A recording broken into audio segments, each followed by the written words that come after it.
All right, guys, this is an advanced level class. It's going to be lots of positional sparring. And so it's going to be kind of like a Francesco Fonte type gamifying. My goal is to put you guys in scenarios that I think will lead you to the next part of the instructional. And hopefully you guys find your own pathways there. And then we'll bring you guys back in and give you some problem solving techniques. A prerequisite is going to be K-guard. And so if you're unfamiliar with K-guard, I'm going to give a brief, very brief overview, and then you're on your own. My rule for advanced level classes is always the same. If you struggle with the first thing we do, I'm not helping you any longer. You're on your own, okay? This class is for the people who can need better, more technical skills. And so most of the classes at camps are white belt level. We've got to try and push the level for us upper belts too. Is that fair? Everyone agrees? Cool. All right, so K-guard, right? So we're going to start with K-guard. We're going closed guard first. I'm going to swing my hands to the inside, check a shoulder, check a wrist. I shrimp out. I'm into my K-guard, okay? So, let's turn this way. Here's the game. The first game is going to be, I'm allowed to underhook the leg, just like this. I have a gable grip. My butt is off the ground if I can. If not, I can drop it down. That's okay. But I'm in K-guard. My K leg is underneath her leg. And we play live from here. All right? If I can get her to give me space to pummel my left leg inside, I win. That's it. I win. All right? Come back. If she can separate her leg from my arms, she wins. All right? She wins. We reset, do it again. That's the only rules. All right? Give me like 5 minutes of work time playing. Every game we play today is max resistance and max offense. Okay? If you make your opponent fail 100 times, fuck them. Yeah? Let's do it. Ready? Go play.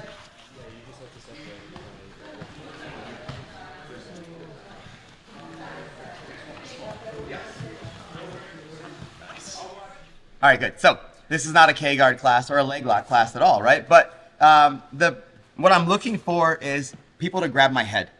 All right, I think you notice that if I'm looking for K-guard, right, and I'm trying to push her away from me, she will often grab my head, right? And this is not wrong to do, but if I go back out to here and play Z-guard or like a shin shield, she's never gonna grab my head. Right, it's just way too far away. It makes no sense for her to reach that long and grab my neck. So I've got to play my guard in a way that has people reach for my collar, right? So I dive for the legs. If she doesn't respect the legs, then I attack the leg lock, right? But the appropriate defense here is to hunker down and sprawl your legs out, which then gives me the arm, right? She has to sprawl, even with a collar tie. She hugs real tight. I still have the leg. She has to clear her leg out. So her leg goes back, my arm switches. I'm gonna push her head down and capture the elbow. All right? So, hug me tight. It's a really easy battle to win. My hips are very strong compared to her bicep curl. All right? Once we have this, now we've started entering the arm bar. If she postures out of this right away, we go back to the leg. All right, so she comes back in, she collar ties heavy again, starts to sprawl, sorry. I push the head and control the arm. All right, I'm still in K-guard. Everything's good here. And I have the arm. Next game we're gonna play is once we find this arm, we're gonna have her get her arm out. All right, so go ahead and play. I'm not gonna arm bar her, I'm just gonna hold tight. But there's tension the whole time. She's close to getting arm barred here. All right, and she can go any way she wants. All right, she won. Reset. Come back in, control the head. This time, I'm gonna get more on my side. All right, go ahead. Pull it out, keep going, pull, pull, pull. Yeah, right. If he pulls it out, that's totally fine. If you never get it out, that's totally fine too. This is a max resistant effort, right? So, one more time. We're in K-guard. So remember, limp leg goes down. We collar, or we grab the gable grip, she collar ties. She pulls her leg out. I let her pull her leg out. Head comes down, capture the elbow. Once we're ready, and go. Try to get it away. I'm just holding onto it nice and tight. I can use my head. I'm just playing with this game. She gets it out, she wins. All right? Super simple, right, guys? Let's go. Go play. Ready?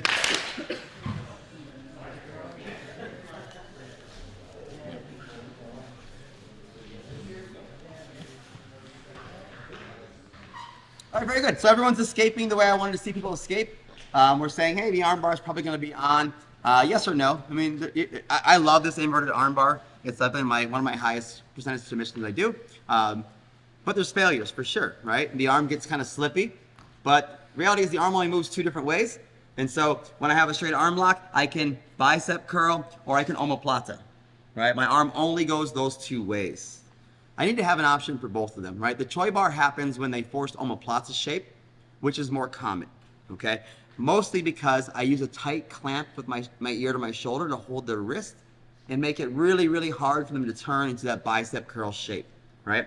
But briefly, what happens if they do get to that bicep curl shape? This is kind of like our super shitty blue belt arm bar that everyone does, right? Where blue belts are like, fuck, why didn't it work, right?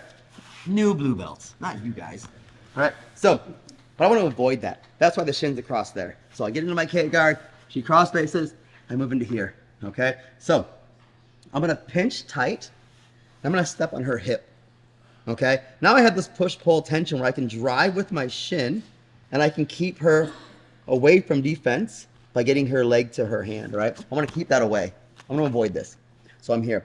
If she gets to a bicep curl shape, yep, pulls in. I have to pummel my leg to the top side and switch to the triangle because she is going to be turning that direction. Now, my shin does stop a little bit of that, but if she's really strong with it and goes for it, I've got to make sure I'm ready to slip and make my switch, okay? But I'm trying to encourage either the straight arm lock to work or the omoplata shape to happen, right? This is where our grip is really important on the elbow. If I have this stacked hand, kind of old school inverted armbar grip, then I lose a lot as she goes into the omoplata, and I'm really far away from her. So what I want to do is get to the knuckle of my wrist in the back of her arm, and I'm going to gable grip elbows to my hips nice and tight from here. Because now as she goes omoplata shape, I can keep myself crunched in and pulling up on her nice and tight. Again, I desperately want to keep her from touching her own leg with her right arm, or left arm. Okay, so I'm driving my shin away, driving my foot away, and I'm pulling that arm out of its socket. Okay, if she goes back to a straight arm, sorry, don't hit, then I go right back into the arm bar. Okay, if she tries to bring your hand closer to your body, right, I keep it away. Straighten your arm. I can crunch in if I need to stop it, but I have the arm pretty trapped. Pull it out as hard as you can. All right, I'm forcing that bend, so it makes it really hard for her to pull the arm out. Come a little bit closer to me. What I just want to avoid is her getting her hand to her thigh, right? So now here's the big switch, right? This is where people usually lose their Choi bar, is when that foot steps into this hole, okay? What I don't want to do is relax enough where this leg comes off the hip, like we were doing in the first drill. She gets a hold of her inner leg or gets her hands together, and now I'm stuck fighting this battle. I don't like that battle. I'm lazy. This foot stays here. I'm going to drive my knee down and then windshield wiper over. Right? But I can't separate my thigh from her back. So come back up again. So remember, if her arm is lazy and straight, we just arm bar it. She wants to get that arm bent. Yeah, there. I drive down. And it comes in. Right? Super tight, heavy downward pressure the whole time because she wants to run as soon as she can. Okay? So we look for our leg lock. She defends. We attack the arm. She defends right away. I'm shrugging so she can't get her arm straight or bent any farther. Move my foot to the hip. Start separating her. Drive the knee down. I'm pinching, like this adduction here is really strong. Pummel to the inside. All right? We're not even going to arm bar yet. But that should feel really tight the whole way through. Right? Kind of almost like a bicep or like a pec tear. Yeah? Make sense? Not a game this time. This is a technical drill. Let's do it. Ready? Now when you fold your knee down.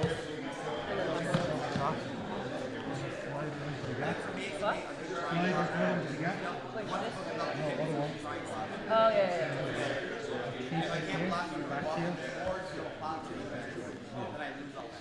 Good, beautiful questions. Great work, everyone. Everyone's heading the right direction. This is good.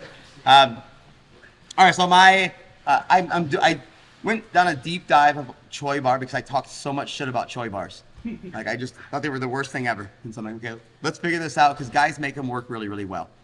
The threat of the back take for me is the biggest threat here. Once I commit my top side leg to stepping through, if they're able to form a bicep curl shape, the back take is going to be there. Okay, that's why it's so important to force that omoplata shape and be able to hold the omoplata shape by shrugging our shoulders and tightening that gable grip up so they cannot straighten their arm. If they can straighten their arm and get back to a curl, now I have nothing stopping them from turning this direction towards me because that shin across the face is now on top of the body. Does that make sense? So he's talking to me. So be aware of that, right? And then secondly, this is typically a pretty fast exchange. Once I commit to losing the balance of that push-pull by carving my top side leg over, I've got to go on the arm, okay? So before that, it can be slow and controlled. After that, it's go time because it's red alert for both people, okay? So we got into our violin armbar, right? I move away, but I'm still staying pretty close to her. Right? And don't forget, this is gonna, I feel like it spars live better than it drills because she desperately wants to get her hand to her thigh, right? So she's not trying to straighten her arm from here. And if she does, then we go straight back to our straight arm locks. She has to keep it bent, okay? The tension here is so much that I'd rather her tap to her arm coming off of her body than her elbow breaking, okay? So I'm trying to pull the arm off the body. I'm straightening my leg. I'm driving down heavy from here, making sure her posture is killed. This makes it kind of hard for her to roll too. All right? So once I commit to stepping this leg through, it stays connected the whole time, and we step through. And this looks exactly like backside 50-50. Right? We did the same thing we were going to do to the leg, but now to the arm. So from here, I want to try and finish my first submission right here. Okay? I'm not going to grab her wrist. I'm going to pull her arm until the V of my elbow pit locks into her wrist knuckle here. I'm going to pull her arm off of her body and slightly hip forward. It looks just like a heel hook, right? My knees flare when I get my finish, right? So bend your arm deeply. So we're here. I go rear naked choke grip. I wasn't a gable grip. I go rear naked choke. This top arm is actually going to push against her forearm, slowing how long it takes to straighten her arm. So I'm pushing her forearm forward as I'm dragging her arm out. Is that shoulder, pec, or elbow? Shoulder. Shoulder. Yep. I want everything to hurt. Okay? If they say, I don't know why I tapped, say, that's good. Your whole body should explode. So, back up. I have the arm. Nice and tight here. Pushing the head down. Look. Oh, she's right away. Carve. Step. Slow pull. Keeping her out of her defense. She's going to roll. Okay? I got to know it's coming. But this leg on the foot on the hip helps stop that a little bit. The angle helps mitigate the risk of the roll, but I have to know she's going to roll eventually, and we'll tackle that next. But I want you guys to feel this push-pull tension of this scissor rear naked choke grip. Here is how we lose it, okay? If I get so lazy that I just grab the wrist, she's so far away from me at that point, it doesn't make any sense, okay? So make sure you're nice and tight here. Rear naked choke grip, so pull your arm out. All right, she's pretty trapped. I'm hugging super tight here. Now I start dragging it out. It's never even straight. Like my arm bars are almost never a hyperextension. They're just, I hate this. Make everything suck. Any questions? Let's do it. Ready? If she has, right now she has bicep tension. Yeah. The second is the number. Now she starts turning the corner. Yeah, that's what I mean. All right, how are we feeling on that, guys? Troubleshooting? What's going on? Where's it failing? It's failing for sure. Where? For me, the transition from Okay, when I have the leg here and grips, when I take my grips off, I feel like that's when he's gonna let that arm go. Yeah. And I lost it. So it's always in the transitionary moments, right? So like as a defender, my escapes happen in transitions. They're never in stationary moments, right? But my general rule is anytime I'm grappling from my guard, right? If my legs are moving my arms have to be aggressively clamping. If my arms are moving, my legs have to be clamping, right? If I clamp arms and legs together, we have complete control. If I relax both, I move both, we have chaos, all right? All those three things are good sometimes. But in this scenario, once I've committed my arms to clamping on his arm, if my arms loosen to allow my legs to move, it falls apart. So the more aggressively I move my lower body, the more tight I have to be in my upper body. Does that make sense? Mm-hmm. And so that's why I don't want to move my hands to the wrist to climb down for the arm bar, because now I've broken my rule. I've moved my legs and my arms together. And in this position, my legs aren't clamping, right? We've got to this Choi bar. My legs now are framing, right? But they're still mobile. So if I have my arms start juggling, the connection of my legs to your hips is not strong enough to keep the chaos from happening. So just make sure as you go to climb down to that wrist, it's not a climb, I'm sliding down the pole. I'm trying to rip the arm off the body, right? Nobody should have gotten to a hyperextension, okay? If you got to a hyperextension, then you weren't drilling it appropriately, right? I want us to drill very, very tight, okay? I'm a huge proponent of being extra strong, right? And I think that my grappling is very loose until it's time to use strength. And my strength is always compression strength, not dynamic strength, right? Dynamic strength means you're an asshole, right? But compressive strength is slow and controlled, and we start to progress, right? It's always appropriate. So make sure we're being tight in our transitions, okay? Yeah. Anybody else? Good. Okay, so now we're gonna have some chaos, right? She's gonna roll. A good defender is gonna be not liking what's happening this whole process. And this roll might happen very early on, okay? So this is where I have to understand that, again, my legs are in a mobility position, my arms are in a clamping position, okay? So while she rolls, my legs can pummel and get to a deeper armbar connection. My arms cannot let go in any way, right? They're never gonna change from rear naked choke. Even when I finish this armbar traditionally from like a mounted armbar spot, my armbar position for my arms is always the same, okay? You'll almost never see me touch the wrist with my hands. Make sense? Okay, let's follow this. I wonder, she grabs, right? We force the omoplata, step on the hip, nice and tight from here. Step through. Right now, she's looking to roll, right? I'm tight here the whole time. I keep myself. I have to understand that if I want to defend this, once she's cleared my leg like this, she's gonna go ahead and finish your escape. Where would you go? Yeah, she wants to go that way, right? So I'm keeping her frame down with my legs, and then I move to a head clamp.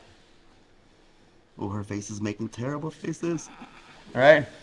So initially, my left leg is gonna be a little bit out of position, but I'm heavy on it, keeping my knee on her face. So sit up. All right. And this is momentary. Then I make the switch. I pull hamstring curl heavy in. Then I start making the arm in the correct shape. And there's my finish. Right? Look, her thumb is facing this way. Right? So I have to make my arm bar happen the way of the pinky. Ooh, it popped. Shit, it works. Are you okay? Yeah. Okay, sorry. All right. But again, I'm still trying to pull the arm out. Make sense? So again, is somebody new? Are you good?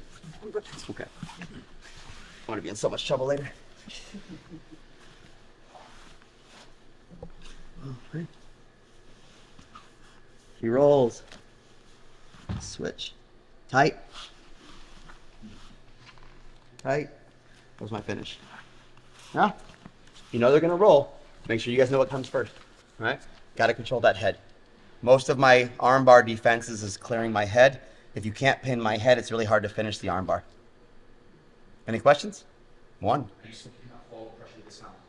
The whole time. Because what happens is, do this to me, please. No pressure. As an active escaper, right? So you have, if I get my hands together, I have what we call a linked defense. My defense is linked, which is great for defense, but bad for escaping, right? A split defense has to be very active. So we're in a split defense scenario where she has to be aware of that. So for me, if I keep my arm bent as if I'm doing a linked defense, it connects her to me, right? So if she's playing this game, she does not want my arm to be straight yet. Because if it's straight and I roll, I unwind it. right? And so she wants to keep it bent the whole time. So that forward pressure of that top rear naked choke arm is actually going to keep her in a bent arm and pull her tighter to me, right? So it's even more important once the chaos starts to happen of the roll. Yeah. The whole time, because I think that, like I said, I want that pressure to be in the upper arm getting pulled out of the shoulder socket. The longer I can make a limb, the weaker the joints are going to get. So long limbs become weak joints. They tear pretty easily that way. Yeah. But on the roll, keep that forward pressure. Try to keep them in a bent arm shape the whole time. Cool. Let's do it. Ready?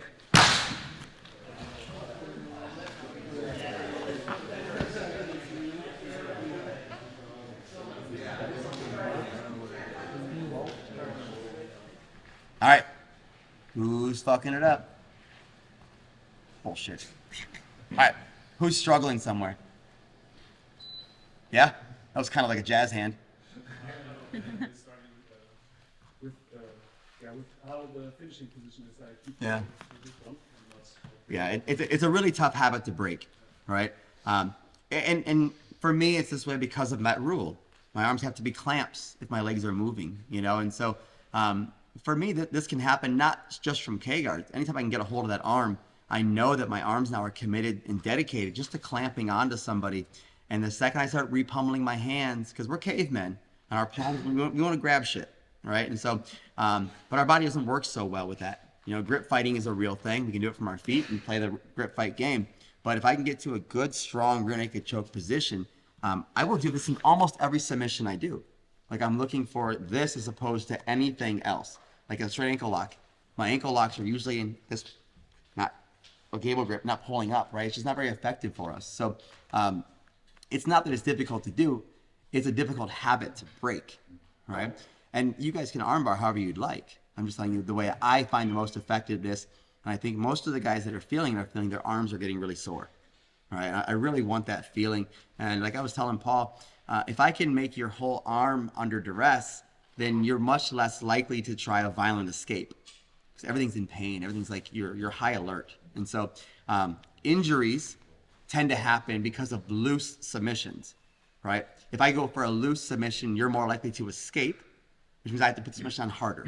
And that's where we get pops, right? So if I'm tight in my submission, you are less likely to try a violent escape, and I can go through a slow, controlled break. Does that make sense? So for me, that arm position is key the whole process through. Anybody else? No? And again, make sure we understand that if at any point in this drill, my opponent decides that they do not want to have an omoplata shape arm, so omoplata first, right? And they want to allow me to straighten their arm, I just armbar them there, right? And so the drill works well and the roll happens well because she has to keep her arm bent, right? She has to. And so if she's not, so relax your arm, do the roll, and I've lost it, well, it's because no part of that was realistic, right? So it drills like shit because it is shit. Okay, she has to stay committed to keeping her left arm safe the whole time. A straight arm is bad. So know that here I'm still committing to the inside position, knowing that if she goes bicep curl shape, it's getting moody as hell in here. If she goes bicep curl shape, I have to change plans. I can't stop this, right? I've got to stop her right shoulder from turning into me. So I'm staying committed here. Pushing on the foot, getting my butt far away from her. The lights are coming back up. It's good. Now I can kind of correct this.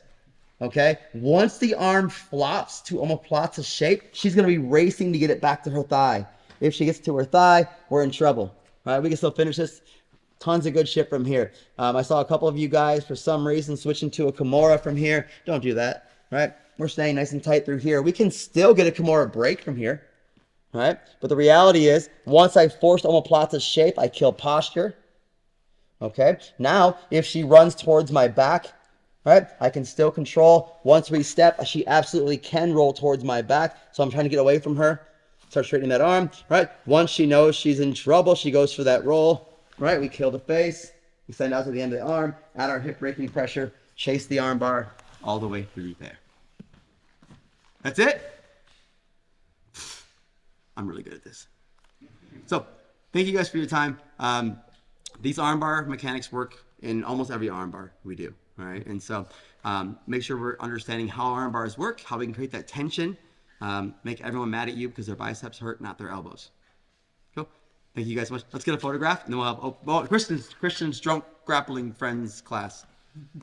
Yeah. All right. Thank you guys so much. Good picture.